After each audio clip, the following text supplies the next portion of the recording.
Hi, and welcome to the first episode of Actions, the Responses to Trafficking podcast.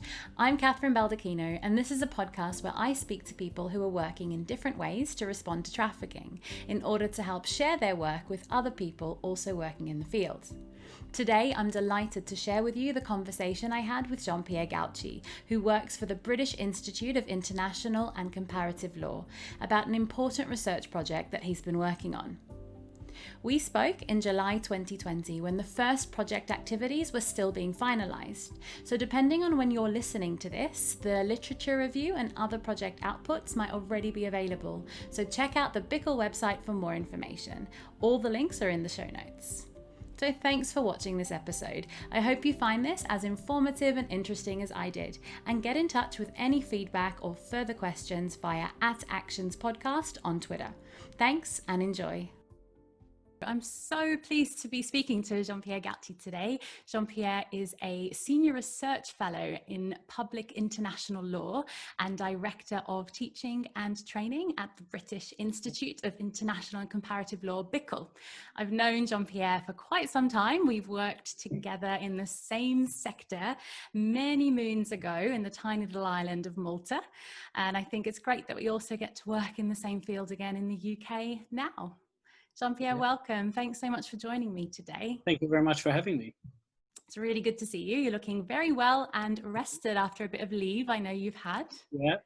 Yeah, very much looking forward to this conversation, but also, being back and feel a bit refreshed after a week away and getting back to work. So very good. Well deserved. This is a good way to start, really. Awesome. Really great to have you. And you're usually traveling extensively around the world, usually in your role. Your social media is literally a world map of all the places you're flying off to for various conferences, meetings and events. How are you coping with being in the UK for such an extended period of time now? It's been interesting. So I had quite a few flights and trips planned kind of for the first kind of quarter of the year, or first half of the year, most of which got cancelled. I was away just before kind of lockdown kind of kicked off. So at the end of February, I was in Lagos discussing migration and externalization. Then I was in Aberdeen discussing the Mediterranean. And then I came back and had all these plans of going to Malta, going to various other places, partly related to the project that we're going to be discussing, all of which basically went out the window. And I've not been in the same country for this long in a very long time. So it's, in that sense, it's been quite positive, actually. It feels good to be kind of in one location for an extended period of time. Absolutely. But on the other hand, it's quite limiting. Let's put it this way. Absolutely, definitely. Well, I'm hoping you manage to do some trips really soon. And for people who haven't met you before, could you say more about yourself, more about your current role, what you've studied and your path to this current point? Okay, so I'm a Senior Research Fellow at the British Institute for International and Comparative Law, which is a research institute focusing on the various aspects of international comparative and rule of law issues, not only in the UK, but from an international perspective. I'm in the Center for International Law within that, which focuses obviously on international law issues, and I focus on human rights, and within that on migration, and to some degree within that on human trafficking as well. So that's kind of my specialization. I've been in the UK now for 10 years. I moved here in 2010 to do my PhD at King's, which also focused on human trafficking and the asylum process, and then have been working at BIICL since 2014. Besides working at BIICL, I'm also co-founder and co-director of an organization in Malta called the People for Change Foundation, and that a lot of my kind of interest in migration comes from working in Malta, working in human rights issues in Malta, and obviously migration and asylum and trafficking were kind of key issues in that context as well. So from there, kind of speaking to some of the people I was working with, came the idea for my PhD, and then from that comes kind of the next steps and eventually where I am now. But I'm still connected, so I'm still director of the organization in Malta as well. which is kind of also more kind of advocacy based than research based. I mean, we do a lot of research, and that's kind of the main thing we do anyway, but the research is more advocacy targeted as well. So it's a combination of those two. And then at BIICL, I've started actually working at BIICL in 2014 in a kind of research coordinator role, focusing on something that had nothing to do with migration. But since then have gone back to my migration roots. And at the moment, I'm working on two key projects. One looking at migrants at sea, and specifically the role of private vessels when they rescue migrants at sea.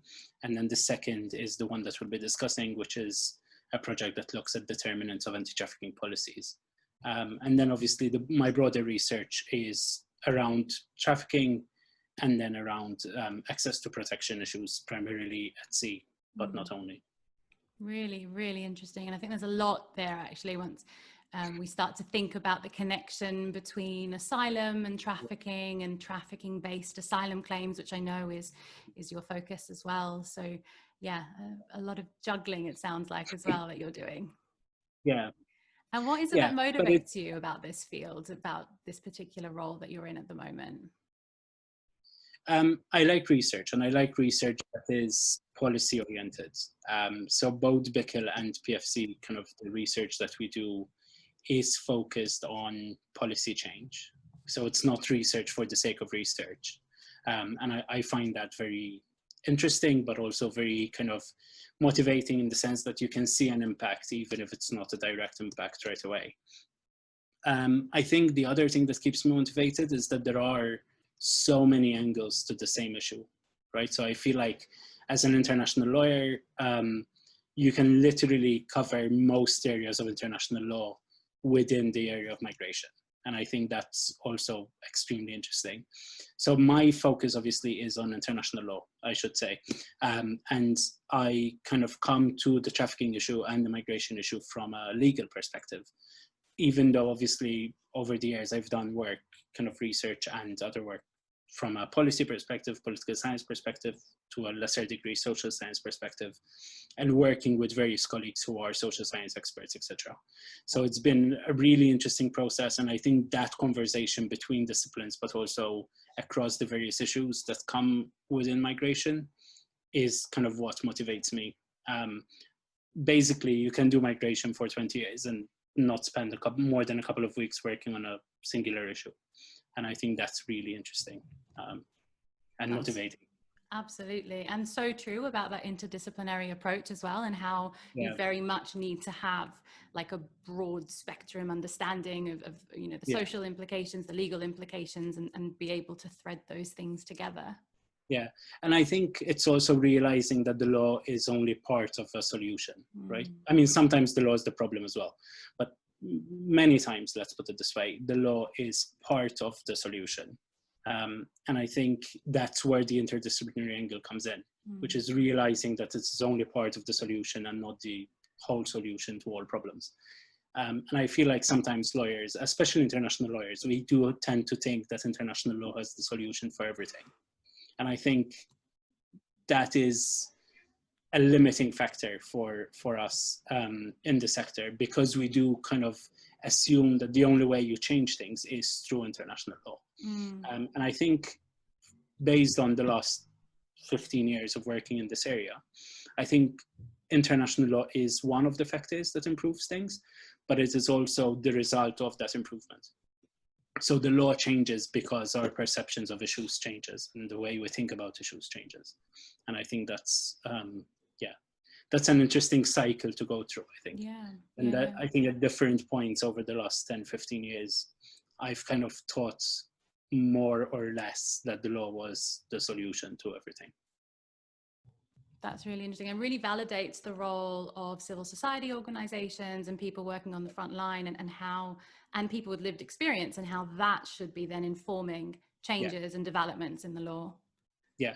And I think part of the role, as I see it, is actually helping that translation of the lived experience or the social reality into what does this mean from a legal perspective? What does this mean for the law? What does this mean in terms of how we need to change the law to make sure that we're responding to those lived realities. I mean, my PhD topic came from someone who I was informing about rights, who asked me a question, basically. She was a Nigerian national who had been trafficked to Malta.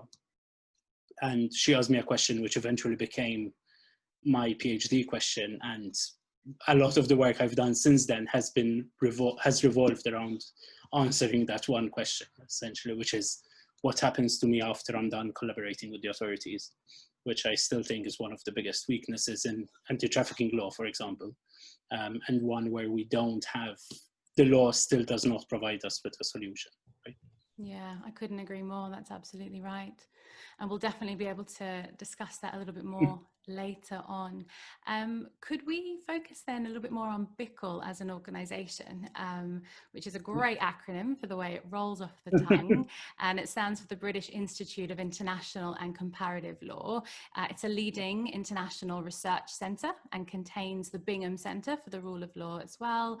There's been some really, really interesting events that I've been able to attend that have been held by the organisation, and I have generally felt that there's a real convening spirit or a real enabling spirit in the BIICL organisation.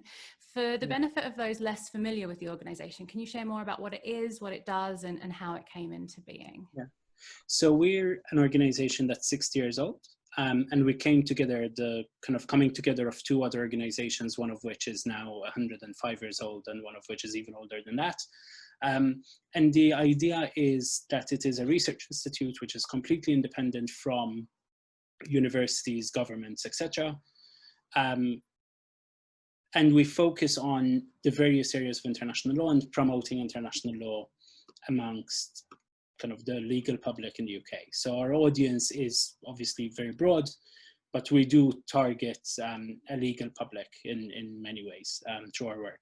We cover all sorts of areas of international and comparative law. So human rights, within that business and human rights, within that also migration, within that climate change.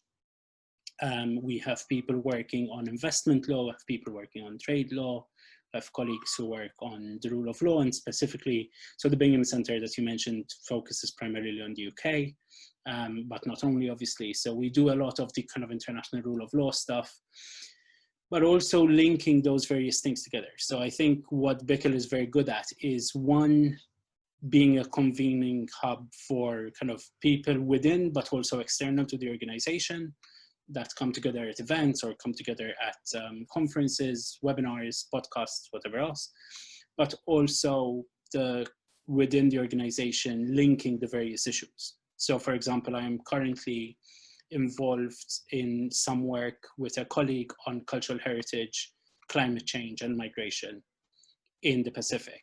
So, you know, there are topics that I don't necessarily work on myself, but I'm working with colleagues who are experts in those areas. And that is a really enriching experience, I think. And we obviously also have kind of specialized projects, but then also more kind of cross-organization work. And yeah, I've had the opportunity to work on British influences on international law in the last 100 years, to electoral justice, to migration and trafficking. So it's a really wide range of topics. I think the thing that was furthest away from what I usually do was a project on personal injury claims and insurance payments. So it really is a very wide area of work that we cover. But it all comes together, and that's where the international comparative law angle comes in. That's so fascinating. And what an enriching experience to be able to draw from so many different disciplines and to actually start to blend learning or principles or practices from different sectors and start to thread them together. Yeah, and I mean, it is remarkable how much closer things are than you would originally think that they are, and how kind of things come together. And I used to think that was the case in Malta because the international law group, the international community, is relatively small. But even in the UK, when you think about the teams rather than the people involved, even those teams are much more connected than you would often think. So across the institute, we've done some work on reparations, for example. So you look at it from the business and human rights perspective, you look at it from the human rights perspective, you look at it from a business perspective, and all of those things come together in a context that you wouldn't necessarily otherwise think. And because we're a relatively small organization, so there's only about 45 of us working in BIICL, there is that kind of sense of community as well between the various researchers. And that's been a little bit more challenging in the last few months, obviously, because we're all working from home, we're all working remotely. But at the same time, because we are such an international group, we all travel quite a lot, etc., which means that we're used to having a lot of our conversations via email or via Zoom or whatever else. So that's been, it's worked okay in the last few months, let's put it this way. And are you all mostly based in London ordinarily? Is that where your office is? Do you have people working from elsewhere on a more permanent basis? Our office is in London, so we're in Russell Square. Have been there for a while. But we do have people in various countries. So we have colleagues who do quite a lot of work in Paris. We have colleagues who do quite a lot of work in Brussels. We have BIICL Hong Kong, where we have colleagues at the Chinese University of Hong Kong who are also involved in the organization. So you have people who are kind of full-time BIICL workers who live elsewhere, but also people who are working for other organizations, but are either external fellows or otherwise linked to BIICL and its work. So, and we do cover quite a few countries. We have colleagues in the US as well.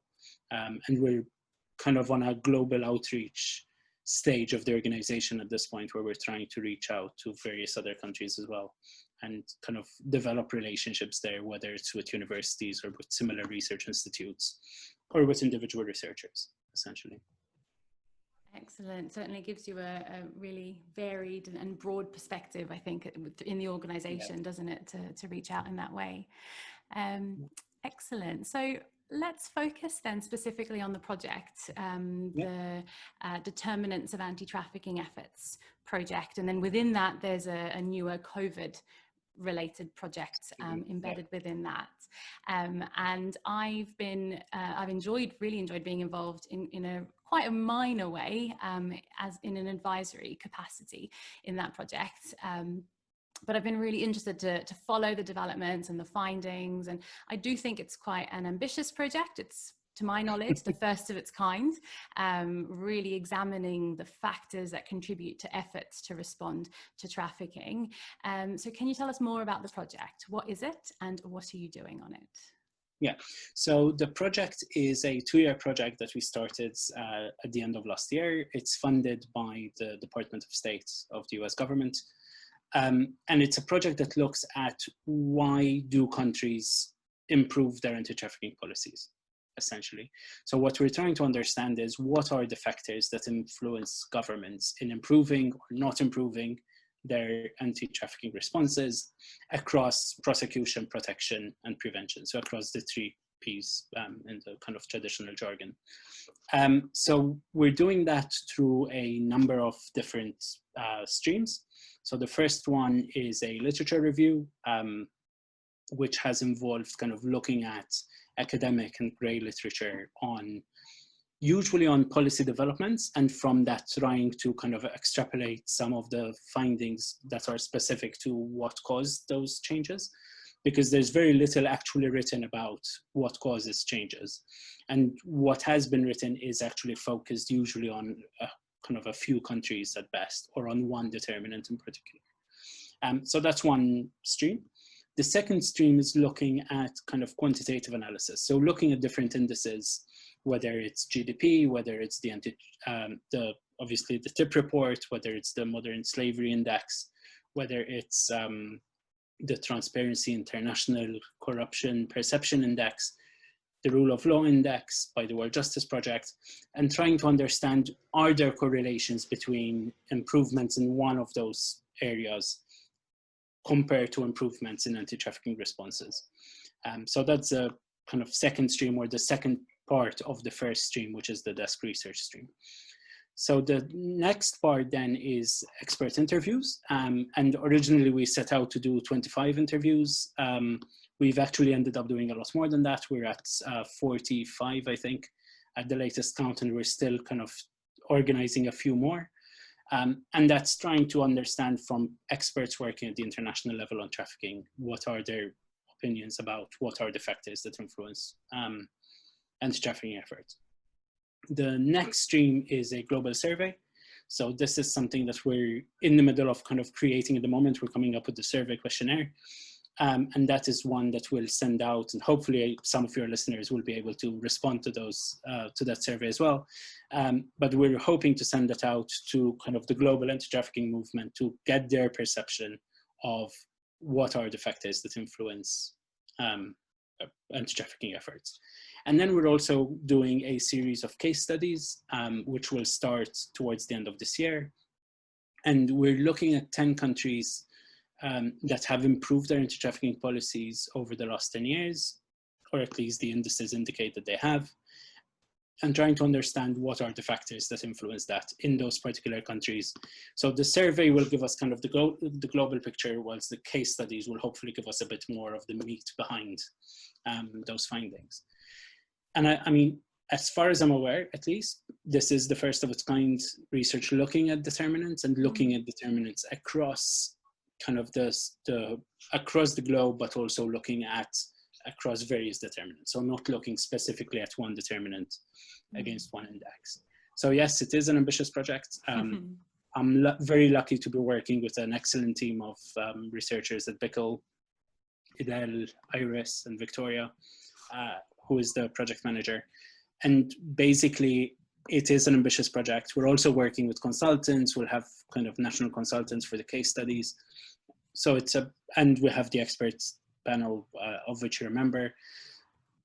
And it's a really interesting process of both actually kind of doing the research, but also thinking about how do we make sure that the findings that we're coming up with are actually useful for people on the ground. So, and this is where my NGO background comes in, right? So I've been kind of advocating for various things in the trafficking sector and migration sector for some years, and it's trying to understand what is likely to be an effective way, or what is likely to influence positive change, or to result in positive change in anti-trafficking policies.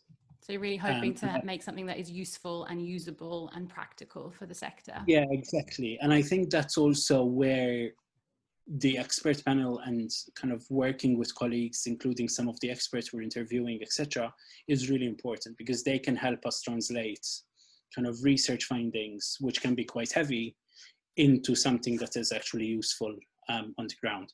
And we've had great support from everyone we've interviewed.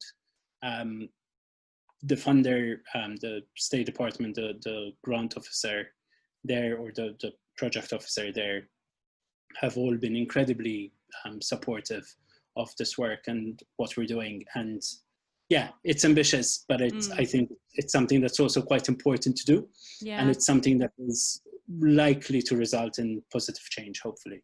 Yeah, I definitely agree. And that is exactly the part of the project that interested me the most, is that I think we often focus on what the actual response is, or what governments are doing, or what the consequences are for people who have experienced trafficking, but we've not really truly understood what is it that motivates governments to create new policies, or demotivates, or, you know, what other factors, how does other factors of migration interact with trafficking responses, how does media, and I know these are things that are coming through the research so far.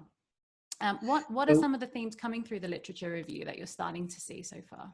Yeah, so there's a few things that come out really clearly. So one is framing of trafficking and the impact that that has on responses. And within framing, it kind of covers various things. So one is it seen as a serious issue to start with? Is trafficking seen as a crime issue versus a human rights issue? Also impacts how states respond. The other thing is it seen as a migration issue, or is it seen more as a women's rights issue or a children's rights issue? How are victims perceived? And within all of these, you have different perceptions on, obviously, if you see it as a serious crime, then you're more likely to have states focusing on prosecution, but potentially less on protection. If there's a migration control angle put to it, then protection becomes a way of identifying smuggling or overlapping between trafficking and smuggling, and therefore kind of the protections get sidelined in some ways. So we're trying to understand also whether the determinants are different for prosecution or the kind of the criminal law side of things or the criminalization side of things compared to the protection of victims side of things, for example, or the prevention side of things. The other thing that we also comes through as being very important is the role of international bodies and states' international reputation. So that includes obviously international law and adherence to international standards that countries have signed up to, whether that's the protocol or in the European context, the Council of Europe Convention and the EU directives, but also things like monitoring bodies.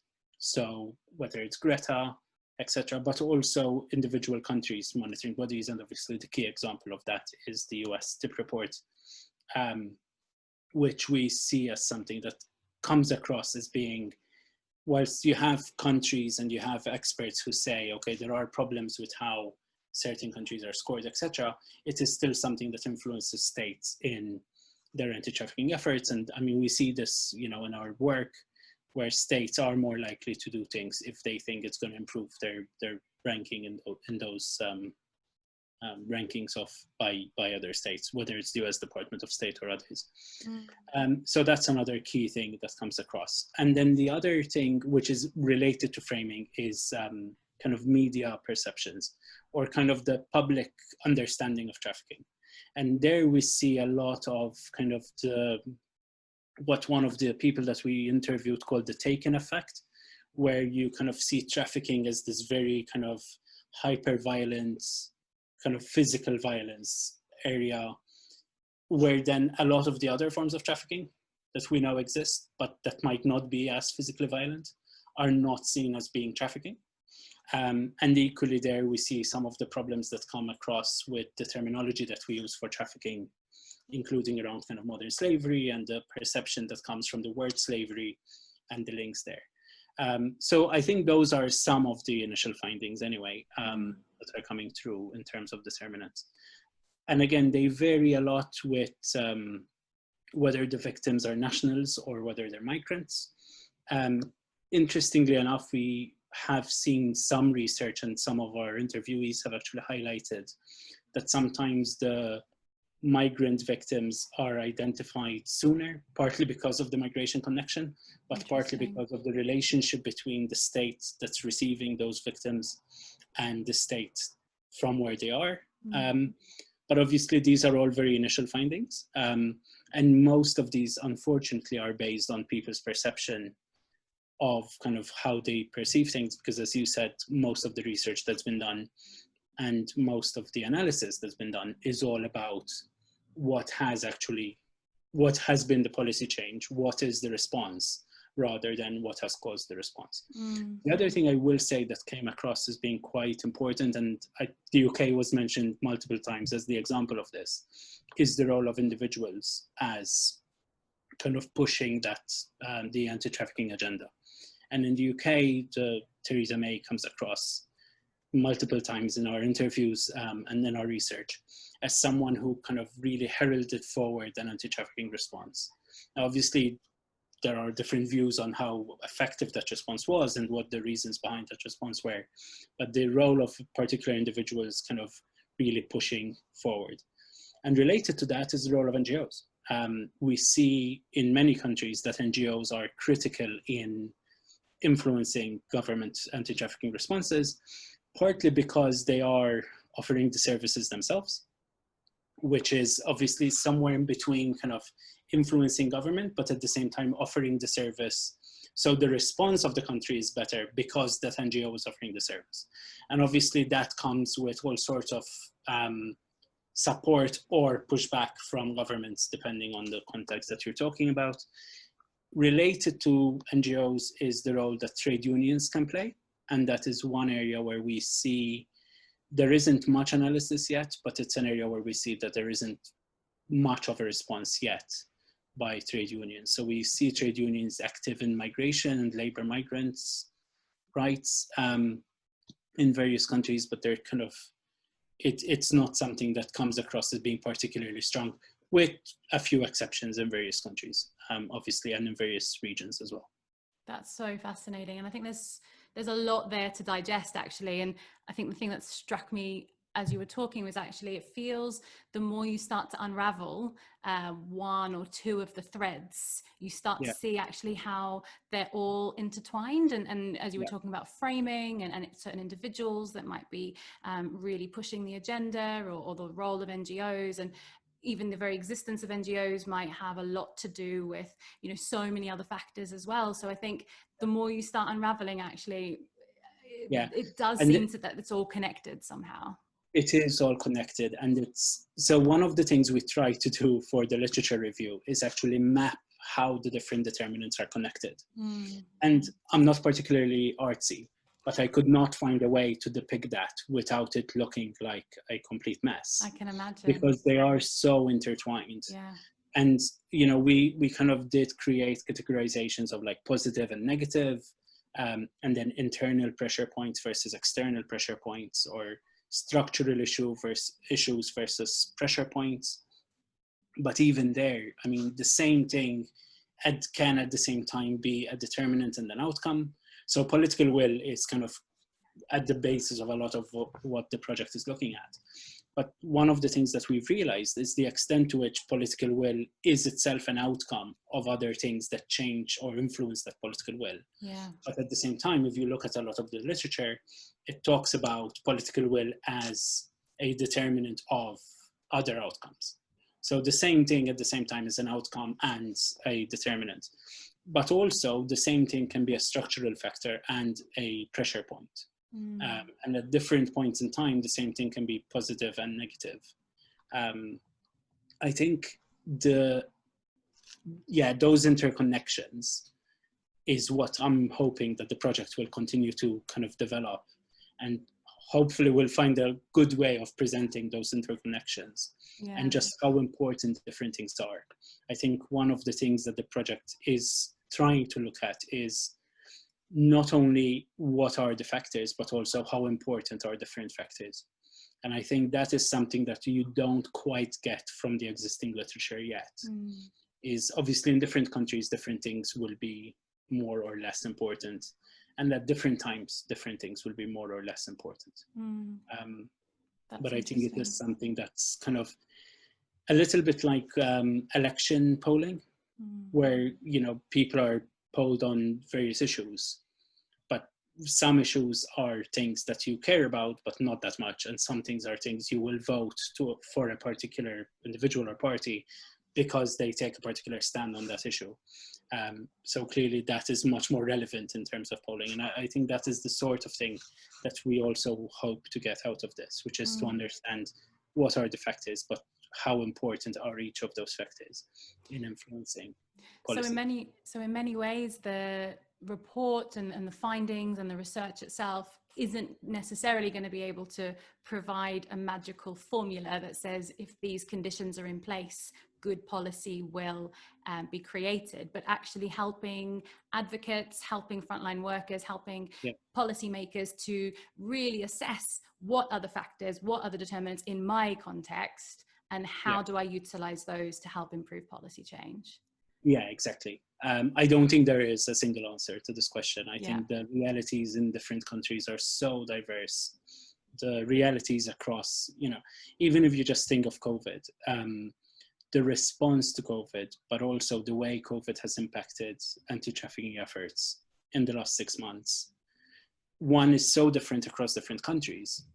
The responses to it are so different, but also if you think about the factors that were influencing most policy areas 6 months ago and most policy areas now, COVID would not have been a factor 6 months ago, 7 months ago, but is, I mean, I would guess top 5 issues affecting policy in pretty much every country in the world, right? So these things change over time. Equally, they change because parliament change, governments change, who is in parliament change. So some of the literature that's been done has looked at, for example, to what extent is the gender composition of parliaments and governments impacting kind of anti-trafficking efforts. And all of those changes will need to be looked at the same time. But it's not the sort of situation where you can say, okay, if this one thing changes, then anti-trafficking efforts are going to improve. It is so many different things that have to come together that are required for change to actually happen. And hopefully we'll start to understand some of those by the end of the project. That's excellent. That would be really, really effective then, and really helpful, I think, for people that are working in the sector and probably feeling quite frustrated that they might feel that policy isn't changing, but actually a true acknowledgement of what those motivating factors are, I think could help even tactically. Yeah. That's really helpful. And you mentioned COVID, which I'm glad. So how has COVID-19 actually impacted the project rollout? And can you tell us more about the new COVID component of the project now, the way you've adapted? So because the project is research-based, so we've been able, luckily, to move ahead with the project in not the way it was planned originally. So for the expert interviews, we had a number of kind of research trips planned to various kind of regional hubs where we were planning on doing those interviews. So those all had to be cancelled, except for a couple that we managed to do kind of before lockdown started. But we've changed that to Zoom interviews. And actually, in many ways, that's proven helpful in the sense that it's allowed us to actually interview people who are not based in those regional hubs where the trips would have been to. So obviously we would have done that anyway via Zoom anyway, but I think it's kind of given us more of an open slate in terms of who we can reach, etc. And one of the colleagues who was working with us on the project was actually based in Australia, and that actually allowed us to reach kind of completely different time zones as well, and that kind of was also really helpful in reaching out to more interviewees, etc. So in that sense, that's so far how the project has impacted how COVID has impacted the project. Because those trips didn't happen, there was also a bit of an underspend on the project. And because obviously most projects that are funded by the donor are impacted by COVID, many of them much more impacted than ours was. They did kind of create a structure within the kind of framework to allow us to use some of the funding for kind of more COVID specific work. And through that, we've organized a webinar, and we're hoping to do more research in the next few months on kind of what is the impact of COVID on anti-trafficking efforts specifically. So we know there's quite a lot of research on kind of the increased vulnerability of victims of trafficking in the COVID space or in the COVID era, and increased vulnerability of specific communities and specific groups within this time. And we're starting to see a bit more on how trafficking is changing in times of COVID. So more online exploitation, for example, or at least we think that that is happening, because obviously data is still kind of hard to come by at this stage. But we're very keen to look at how has COVID impacted anti-trafficking efforts. So shelters, whether it's shelters for victims, whether it's identification of victims, whether it's prosecutions, whether it's prevention efforts, prevention activities, etc. In particular, one thing that I am very interested to look into is the question of funding. So COVID has seen a lot of funding being channeled towards responding to COVID, etc., whether it's through kind of social protection programs, etc. And in some ways, we've seen positive things in anti-trafficking efforts because of COVID, right? So we've seen countries that have said people who are in an undocumented status can have kind of their stay renewed, even though they're currently undocumented, which might not have been the case before. Yeah. But also kind of social protection programs that we've seen kind of expanded, that where people who might have previously not have access to certain kind of measures that can be seen as preventive in the context of trafficking, have now get a bit more access to those resources. But equally, I suspect there's a lot of contexts in which funding has been taken away from responding to trafficking, etc., to now also responding to COVID. and that's at the national level. At the international level, we also see a lot of kind of international development donors who are moving funding away from other areas of development into COVID. And I think the risk with COVID is that we see it as an alternate problem, but in reality, it's an additional problem, not an alternate problem. So all the issues that were there before are still there. Yeah. It's just we now have to deal with COVID as well. And I think that's where the impact is going to be felt, especially in the next 6 to 9 months, is when funding starts kind of being taken away from anti-trafficking response to other areas in response to COVID. So that is the kind of, that is how we've dealt with, to some degree, how we've dealt with the underspend, but more importantly, how we've dealt with something that we think is going to be one of the main determinants of anti-trafficking efforts in the next year to possibly longer, right? So yeah, absolutely. I think that's the other, sorry. That was just to say it's definitely something we're concerned about across the board. I mean, especially in the UK, but internationally, about organizations who were already quite small or didn't have a huge amount of funds actually really facing a lot of difficulty now as well because of the economic crisis that follows with COVID. And so what will the anti-trafficking sector even look like in a few months' time, in a few years' time? And we are, really facing quite scary times if we think about, most of the support and protection programs came from NGOs or civil society. And what will that even look like? What will victim support look like going forward? Yeah, exactly. And I think there is going to be an effect, and I think it's not necessarily going to be a positive one, unfortunately, right? And especially for smaller organizations, where removing, even just 5-10% of the funding could really mean that they're no longer feasible as organizations. And those are very often the organizations that are working on the ground directly with victims, offering the kind of services, whether preventive or protection, that the victims really need at any given moment. I think that is something that is worrying, to say the least. Luckily, I think there is an acknowledgement that COVID will have this impact now. I think COVID has had the sort of response where every sector has said, this is how it's going to impact us. And to some degree, that has been the case also with the anti-trafficking sector. So hopefully, that will in itself influence states in saying, okay, actually, if we do this, this is how the anti-trafficking sector is going to be influenced.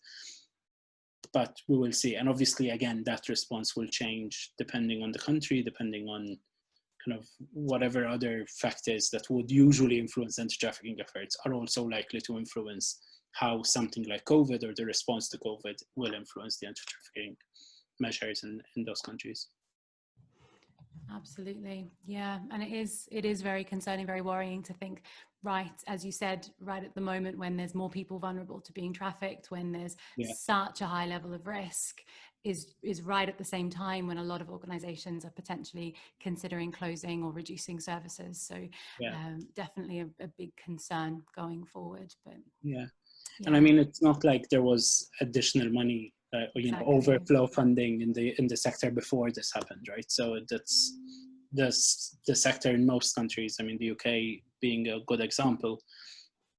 It's not like anti-trafficking NGOs had all this extra cash that went around that they were storing away for their rainy day. Exactly. They usually were, kind of many organizations were just about surviving.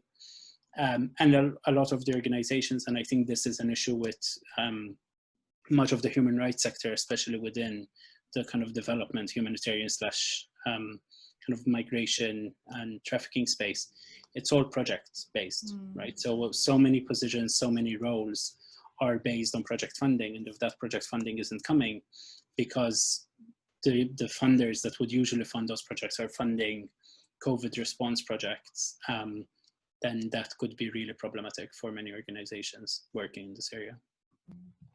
Yeah, you're absolutely right. And I think you've captured all the real concerns really, really well. I feel like sorry, just related to that, I mean, part of it is the reduction of funding, part of it is also just delays in funding. So, for many organizations, even just kind of delaying funding by 6 months to a year, that could be enough for that organization to not survive that long, essentially. Yeah, absolutely right. And yeah, thanks for mentioning that. I feel like we could speak for ages about the different findings of the literature review, and I'm really, really looking forward to that being available. And I have the draft, so I'm reading through that, and I'm fascinated by it. It's really great. If people want to find out more about the project or about the COVID webinars and the things that are coming through that, what's the best way for people to find out more about any of these things? Yeah. So the best way is to go on the BIICL website. So it's BIICL.org. If you go on the main homepage, you will find links to our COVID work across the organization, including the webinar on COVID and anti-trafficking efforts. If you click on the migration tab, you will also be able to access kind of information about the project and the rest of the work that we do in this space. And so you mentioned the literature review. That will be the first output that will be published in the next couple of months. And that will also be available on the website, but we're also hoping to make it available more broadly on kind of other platforms like academia.edu, LinkedIn, and similar platforms as well. Excellent. So people will be actually able to see some outputs of the project quite quickly, actually, in the next few months. Yes. Yeah, in the next few months we'll start, and hopefully by the time we start that, we'll be kind of following on with other outputs as we go. So at the moment, we're focusing primarily on the development of the survey questionnaire, which will also be translated, etc., in various languages. We're focusing on the literature review. We're focusing on the expert interview analysis, and we're also focusing on the quantitative analysis, the correlations analysis. So it's quite a few streams of the project working kind of at the same time, which means that the outputs will start following on quite soon. And the survey should go live also within the next few months. So obviously I would encourage your listeners, especially those who are active in the anti-trafficking sector, to respond to it. I should say that the idea of the survey is to kind of reach out to both people who work in the policy sector within governments, but also people working in the NGO sector, because I suspect, and I'm not basing this on very much, but what someone working in an NGO thinks are the factors that influence policy, and what someone working in a government thinks influences policy will be quite different. And I think that will be one of the interesting findings, to understand that kind of that gap in understanding what the factors are. Excellent. And how can people find the survey if they'd like to fill that in? Is that going to be on the website as well? That will be on the website, but it will also be circulated to a list of stakeholders. So if anyone is interested, please do get in touch via email in the meantime. But also, yeah, we will post about it on the website and on our social media, so people will be encouraged to do it that way. It's not live at the moment, so I can't give you an exact URL where people can find the survey, unfortunately. But following you on social media and looking at the website and possibly joining a mailing list would be the best ways to do that. Exactly. Yeah. Excellent. That's so great. And all of those details will also be in the show notes as well for anybody listening. So Jean-Pierre, thank you so much for making the time to speak to me. I found that really fascinating. And I do hope you can come back to talk about more of the findings down the line. Yeah, I would be delighted to. And thank you very much for having me. And good luck with the podcast. Thank you so much. It's a really excellent opportunity for us to present the project, but also I think for us as people working in the sector to actually understand what else is happening within the anti-trafficking sector, which I think is sometimes a bit lost in kind of people doing their own thing without realizing what other people are working on. Absolutely. And everybody's just so busy. So exactly. It's hard to keep on top of everything. That's great. Yeah. It's been really good to talk to you. So thank you so much. And I wish you every success in this project, and looking forward to hearing more about it. Thank you very much. And thank you to the listeners for tuning in. Until the next one, goodbye. You've been listening to Actions, Responses to Trafficking podcast. Music used in this episode is Inspiration, written by Rayful Crux and sourced from freepd.com. Actions is produced and presented by Kathryn Baldacchino.